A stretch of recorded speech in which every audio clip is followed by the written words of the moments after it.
Bismillah, assalamualaikum.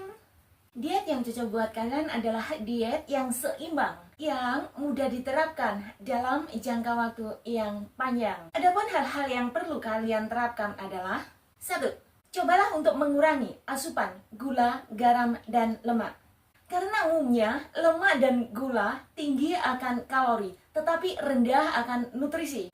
Kelebihan mengonsumsi jenis golongan makanan ini adalah bisa menyebabkan kegemukan dan berbagai penyakit kronis di kemudian hari. 2. Usahakan di dalam diet kita selalu mengonsumsi protein dari berbagai sumber makanan. Karena tiap-tiap sumber makanan memiliki nutrisi yang berbeda pula. 3. Konsumsilah ikan minimal 2 porsi dalam seminggu. Satu di antaranya harus jenis ikan yang mengandung tinggi lemak esensial, contohnya salmon, makarel, tuna, dan lain-lain. 4. Untuk buah dan sayurannya, minimal 5 porsi sehari, serta lengkapi dengan karbohidrat kompleks. Untuk lebih detailnya dari contoh makanan tersebut, yuk simak video berikut.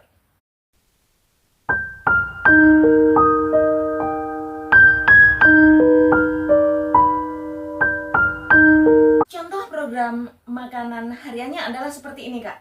Jam 7, kita melakukan sarapan. Jam 10, kita mengonsumsi snack di pagi hari. Jam setengah 1 siang, kita makan siang. Kemudian jam 4, kita makan snack yang kedua. Jam 7 malam, kita makan malam. Atau kalian sesuaikan sendiri ya, Kak. Saya hanya ingin memberikan contoh yang simple, yang mudah diterapkan, yang sudah tentu sangat baik untuk sistem metabolisme tubuh kita dalam membakar kalori. Tenang, Kak, ini tidak berlebihan meskipun saya mencontohkan seolah-olah terus makan. Untuk contoh sarapannya, tapi pilihlah satu yang kalian suka atau nanti bisa kalian sesuaikan sendiri. 1. 40 gram oatmeal ditambah dengan 40 gram buah yang dikeringkan, atau 90 gram buah segar sesuai kesukaan kalian plus 1 gelas susu, kurang lebih 240 ml. Untuk jenis susunya, pilihlah yang mengandung protein. 2. 40 gram cereal, pilihlah yang tinggi serat, ditambah dengan 90 gram berry-berryan plus dilengkapi dengan 1 gelas susu. 3.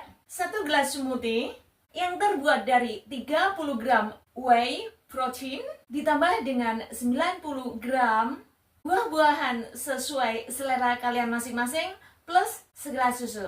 Yang keempat, yogurt, pilihlah yang rendah lemak plus 1 buah pisang. Yang penting sesuaikan dengan porsi kalian masing-masing. Untuk cemilan jam 10 paginya juga pilih salah satu, Kak. 1. Greek yogurt. 2. 1 buah apel hijau. Ketiga, protein bar yang mengandung 200 kalori atau kurang. 4.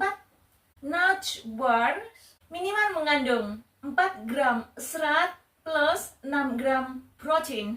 Yang kelima, protein shake atau protein kocok siap minum dan lain-lain. Untuk makan siangnya juga pilih salah satu. Yang penting sesuaikan dengan selera kalian masing-masing. 1. 100 gram daging atau ayam sesuai selera kalian masing-masing plus setengah potong ketela rambat kukus atau panggang atau sesuaikan dengan selera kalian masing-masing juga. Yang penting mengandung unsur karbohidrat tinggi serat dan berbagai nutrisi mikronya. Dan dilengkapi dengan 1 mangkuk sayuran hijau sesuai selera kalian masing-masing. 2. Tortilla bungkus juga merupakan opsi yang menyenangkan. Tipsnya, pilihlah tortilla gandum utuh yang dilengkapi dengan 100 gram daging atau ayam sesuai selera kalian masing-masing dengan tambahan salsa atau keju, kurang lebih 25 gram lah.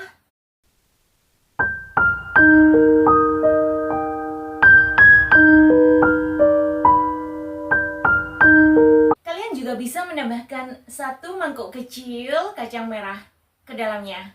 atau sesuaikan dengan selera kalian masing-masing. Yang ketiga, kalian juga bisa mengonsumsi sisa makanan sehat kalian yang kemarin untuk makan siang.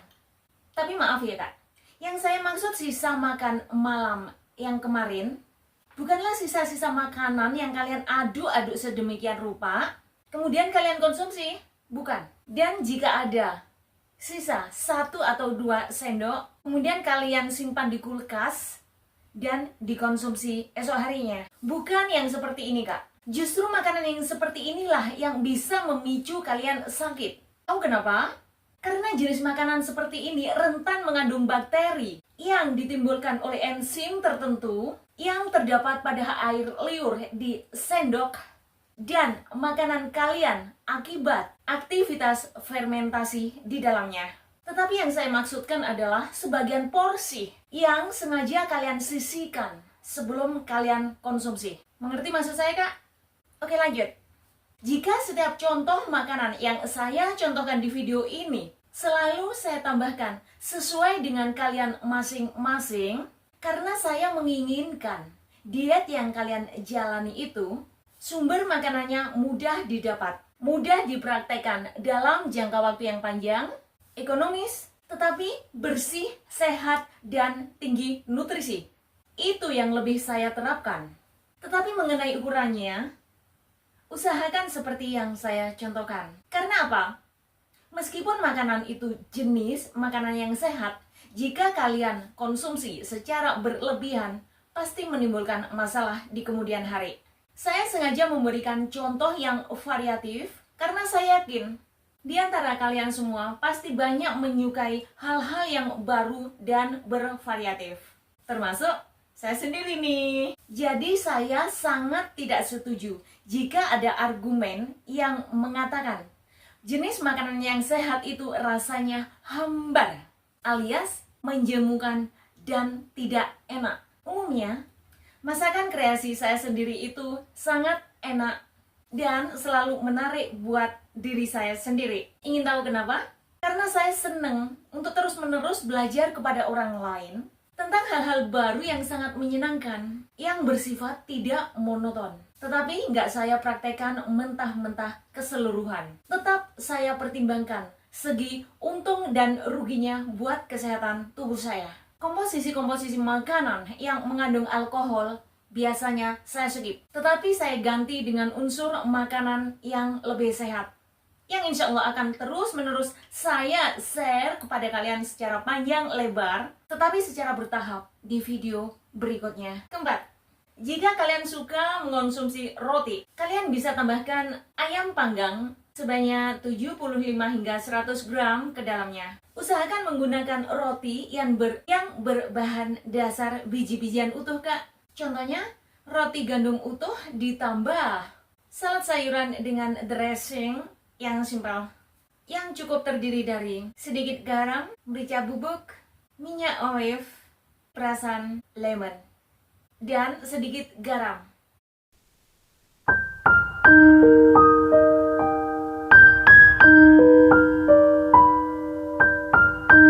Ingin tahu kak kenapa saya memilih ayam panggang? Untuk menekan penggunaan minyak yang berlebihan, yang sebenarnya ini merupakan opsi yang sangat sehat dibandingkan dengan ayam yang digoreng di dalam minyak yang sangat banyak. Jika kalian menyukai video ini, please like and subscribe. Lebih hebat lagi jika kalian bersedia men-share video-video channel Suprapti ini kepada anggota keluarga dan teman terdekat kalian semua. Jangan lupa tekan tombol loncengnya untuk mendapatkan notifikasinya. Jika ada pertanyaan maupun usulan, tulis komentar di bawah. Jangan lupa untuk menambahkan like. Thank you. Gimana kak, masih tetap bisa fokus? Oke, kita lanjut. Begitu juga dengan rotinya kak. Roti dengan bahan dasar biji-bijian utuh umumnya memiliki kandungan glycemic index yang rendah dibandingkan dengan roti yang berbahan dasar terigu putih. Begitu juga dengan beras merah. Umumnya mengonsumsi beras merah masih lebih baik dibandingkan dengan beras putih. Meskipun kandungan indeks glikemiknya masih tergolong tinggi. Tapi cobalah pada saat kalian mengonsumsi beras merah tadi, tambahkan unsur sayur-sayuran ke dalamnya yang merupakan opsi sehatnya. Karena umumnya sayuran itu memiliki indeks glikemik yang rendah. Nah, mengenai salad dressingnya, saya lebih suka dengan salad dressing ala channel Suprati. Kenapa? Karena bahan dasarnya mudah didapat, murah meriah, tetapi tinggi gizi. Contohnya, minyak olive atau olive oil umumnya tinggi asam amino esensial yang sangat diperlukan oleh sistem imun tubuh kita dalam melindungi tubuh kita dari berbagai serangan jenis penyakit. Sedangkan lemonnya berfungsi sebagai penguat rasanya dan sumber vitamin C. Sedangkan garamnya tinggi akan kalsium dan sudah tentu peningkat rasanya. Tapi Kak, gunakan garam secukupnya saja. Kenapa? Ingat, penggunaan garam yang berlebihan bisa meningkatkan kebutuhan kalian terhadap kalsium. Ada nggak kira-kira hubungan konsumsi garam dengan penyakit darah tinggi? Coba tulis komentar di bawah. Kelima, opsi pilihan lain yang bisa kalian gunakan adalah ikan tuna.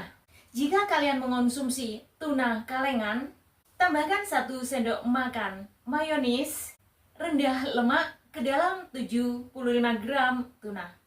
Lalu aduk rata, kemudian konsumsi bersamaan dengan 2 bungkus crackers atau 6 lembar ukuran kecil biji-bijian utuh plus 1 mangkok kecil sayuran mentah atau setengah mangkok kecil sayuran yang sudah dimasak.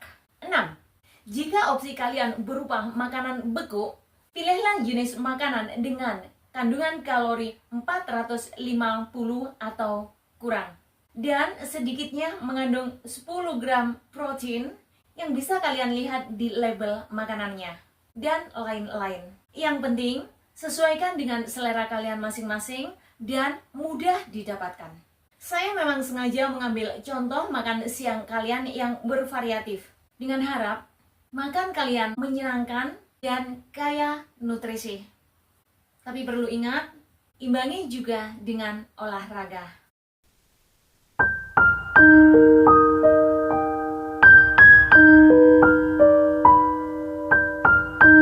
Nah, untuk cemilan sore harinya, juga pilih salah satu Kak. Di antaranya, 1. 75 gram yogurt rendah lemak plus 12 biji almond panggang. Kacang kenari atau walnut bisa digunakan sebagai pengganti almond. Keduanya sama-sama kaya nutrisi esensial. Kedua, 1 lembar roti gandum utuh yang dilengkapi dengan 1 sendok makan mentega kacang atau peanut butter sebagai olesannya.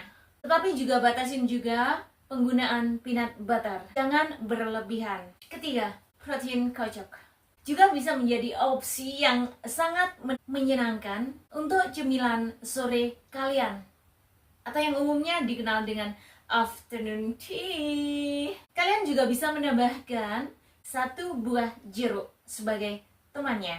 Apel hijau pun juga nggak kalah menarik. Dijadikan opsi pilihan. Yang penting, konsumsilah sesuai dengan porsi kalian masing-masing. Keempat, hummus pun juga bisa digunakan sebagai opsi pilihan yang menyenangkan. Dengan ditambahkan wortel atau selada impor, bahkan paprika, merah, kuning, hijau, dan segar. Jika kalian penggemar keju dengan kandungan lemak yang rendah tak kalah oke-nya. Kemudian tambahkan 1 buah apel ataupun crackers gandum utuh sesuai pilihan kalian masing-masing. Pada saat saya mengonsumsi apel, saya lebih suka mengonsumsinya pada saat perut saya kosong karena bisa membersihkan saluran pencernaan dan meningkatkan fungsi saluran pencernaan dalam menyerap nutrisi makanan serta mencegah terjadinya kembung. Tetapi hati-hati ya kak, jika kalian tidak bisa mengonsumsi keju dan sejenisnya, carilah opsi lain yang menyenangkan. Mengonsumsi keju ataupun susu bersamaan dengan apel atau buah-buah yang terasa agak masam justru bisa memicu kembung pada golongan orang-orang tertentu yang pastinya mereka memiliki masalah pencernaan. 6. Dada ayam yang ditemani dengan keju plus 6 lembar kecil crackers kayaknya juga menjadi opsi pilihan yang menyenangkan. Jika saya memilih untuk mengonsumsi dada ayam karena umumnya dada ayam rendah lemak. Tetapi pada saat saya memasaknya, baik saya oven maupun saya kukus, saya tidak membuang kulitnya. Dengan tujuan agar tekstur dari dagingnya tetap moist atau lembut. Sudah tentu juicy. Tetapi pada saat saya akan memakannya, saya buang kulit-kulitnya dengan tujuan untuk menekan tingginya level kolesterolnya. Tetapi perhatikan waktu memasaknya, karena jika kalian terlalu lama memasaknya, tekstur dagingnya akan menjadi kasar, rasanya pun akan menjadi hambar meskipun telah kalian marinasi sebelumnya. Jika saya mengukus dada ayam tadi, saya potong kecil-kecil atau ukuran sedang, biasanya cukup saya kukus kurang lebih 10 menit dengan api sedang. Tetapi jika saya oven, rata-rata kurang lebih 30 menit pada suhu 200 derajat Celcius. Dengan terlebih dahulu, saya bungkus dengan aluminium foil atau kertas aluminium. Video seru yang lainnya ada di sini. Wassalamualaikum. Bye.